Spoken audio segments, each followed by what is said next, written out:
Shalom. First and foremost, I want to give all praises, honor, and glory to Yahweh, Bahashem, Yahweh Shai, Bahashem, Raha Kodash. Double honors to the apostles and elders of Great Millstone who have taught us this truth and ruled well.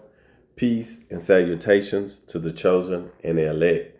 I'm Ari Azabak, and I'm out of the GMS Dallas camp, and I'm entitled this lesson, World War III, The Last War. All right. Some camps and, Israelite camps, Hebrew Israelite camps, teaching that once we're in the kingdom, that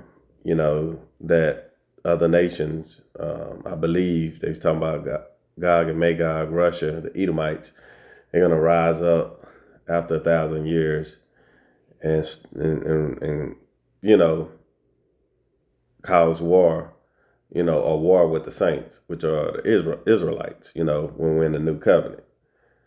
All right. So that's my reasoning for titling, this lesson here, World War III, The Last War. All right. It's a quick lesson, but edifying, Lord willing. All right. So let's grab Ezekiel. Let's get that real quick. Ezekiel, the 38th chapter. I'm sorry, 39 and 6. We're going to start from there. All right. This is Ezekiel 39 and 6. And it reads, I will send a fire on Magog and among them that dwell carelessly in the isles, and they shall know that I am Yahweh. All right. And, in the beginning of this verse where it reads, and I will send a fire on Magog, that's going into Ezekiel, the 38th chapter. Let's go over one page and move down to verse 22. And it reads, and I will plead against him with pestilence and with blood, and I will rain upon him and upon his bands and upon the many people that are with him an overflowing rain and great hailstones, fire and brimstone. And that's nuclear destruction, upon, our enemies. All right. Let's grab another precept to that. Matter of fact, let's go back to Ezekiel 39 and read it again. This is Ezekiel 39 and 6. And it reads, and I will send a fire on Magog and among them that dwell carelessly in the isle. All right. And let's get the other precept for Amos. Let's get that out of Amos, the first chapter, and verse 14. And it reads, but I will kindle a fire in the wall of Rabbah, and it shall devour the palaces thereof with shouting in the day of battle, with a tempest in the day of a whirlwind. Okay. And that's just saying the battle's going to be so bad. The battle is going to be so bad that it's going to be like a mighty storm. That's pretty much what it's going into. All right. Verse 7, back in Ezekiel 39. All right. Because we got to, bring our edification about, war happening in the second covenant, in the new covenant. All right. This is verse 7, and it reads. So let's go back to verse 6. And I will send a fire on Magog and among them that dwell carelessly in the isles, and they shall know that I am Yahweh. Verse 7. So I will make my holy name known in the midst of my people, and I will not let them pollute my holy name anymore. You know why? Because starting with the chosen and elect, that's the new covenant. All right. And the law, statutes, and commandments are going to be written into our minds. We're going to be programmed to not sin. All right. To keep the law, statutes, and commandments perfectly. Okay. All right. Let's read that again. So I will make my holy name known in the midst of my people, and I will not let them pollute my holy name anymore. And the heathen, which are the other nations, shall know that I am Yahweh. the Holy One of Israel. Okay. In verse 8, and it reads, Behold, it is come, and it is done, said the Lord thy power. This is the day whereof I have spoken. All right. And I got a precept to that. I'm gonna stay there in Ezekiel. We'll get it over here. Let's get Revelation chapter 16 and verse 17. We get it. And it reads, and the seventh angel poured out his vial into the air, and there came a great voice out of the temple of heaven, you see, from the throne, saying, It is done. All right. And let's get another one in Revelation. Same chapter.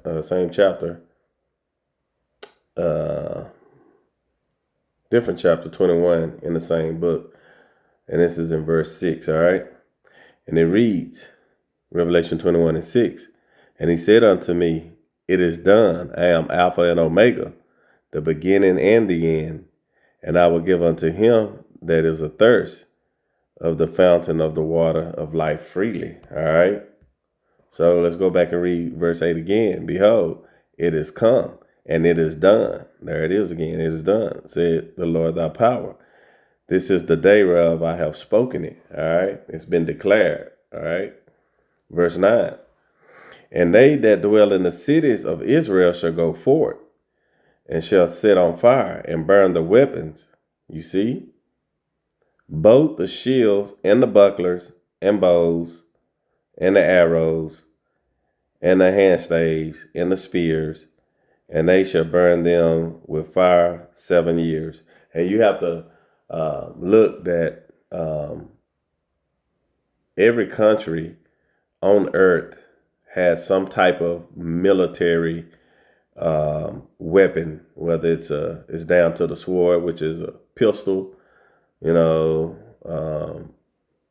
machetes, big blades, the Japanese katana sword, all of that, unused rockets or missiles or whatever, the little stuff that you shoot from tanks or whatever, little bombs, grenades, all of these things are going to be burnt, okay? Bullets, All right, and read it again. And it reads, and they that dwell in the cities of Israel shall go forth, and shall set on fire and burn the weapons, both the shields and the bucklers, the bows and the arrows and the handstaves, all of the machinery it takes to make the equipment. All of that stuff going to get burned up, There ain't going to be no blueprints left, no booklets where, I still know how to, no, everything's going to get burned up. And the spears, and they shall burn them with fire 7 years, which means completion, okay? Verse 10, and it reads, so that they shall take no wood out of the field, neither cut down any out. Verse 10. So that they shall take no wood out of the field, neither cut down any out of the forest, for they shall burn the weapons with fire, and they shall spoil those that spoil them, and rob those that rob them, said the Lord thy power. And that's going into Isaiah the 14th chapter. Let's go ahead and grab it, since it mentioned it. That's the precept to that. Isaiah 14 and 2. All right, let's get it. It reads, and the people shall take them and bring them to their place, and the house of Israel shall possess them in the land of the Lord Yahweh for servants and handmaids, which are slaves. And they shall take them captives, whose captives they were, and they shall rule over their oppressors. So you know exactly who this is talking about. This is talking about Esau, Edom, the so-called white men and other heathen nations, all right? Mainly Esau, Edom, all right? Starting with the top banker families, Rothschilds, the elites, Illuminati, okay? In verse 10 again, and it reads, so that they shall take no wood out of the field, neither cut down any out of the forest, for they shall burn the weapons with fire, and they shall spoil those that spoil them, and rob those that rob them, said the Lord thy power. All right. And we're going to end it off in Micah, letting you know that there will be no war anymore. All right. And this is Micah chapter 4. We're going to start from verse 2. And it reads, and many nations shall come and say, come and let us go up to the mountain of the Lord, Yahweh, and to the house of the Most High of Jacob. And he will teach us of his ways, and we will walk in his paths. And these are the heathen nations. For the law shall go forth of Zion, and the word of Yahweh from Jerusalem, because we're people before it's a place. All right. In verse 3, this is where the meat is, the point. And he shall judge among many people and rebuke strong nations afar off, and they shall beat their swords into plowshares. So this is, again, all of their weapons and everything being destroyed, and then they're going to use it for, working out in the field, because that's what we've just read in Isaiah, the 14th chapter, verse 2. That's servants and handmaids. Those are slaves, okay? And in the middle of verse 3, it reads, and they shall beat their swords into plowshares and their spears into pruning hooks.